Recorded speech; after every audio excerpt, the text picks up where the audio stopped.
pwede po kayong makulong. Yun nga, no? Dahil sinabi ko nga sa number 1, breach of contract yan.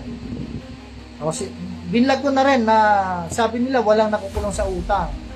Oo, walang nakukulong sa utang. Pero, yung act in relation dun sa utang, pagka yan pinasalo mo, mapopol ka dun sa violation ng Article 319, yung removal of chattel mortgage.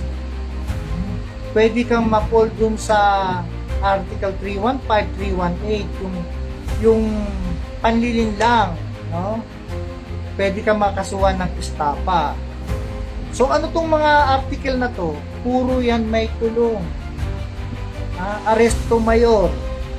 So ano ba yung aresto mayor? Ano yung pagkakakulong mo dyan?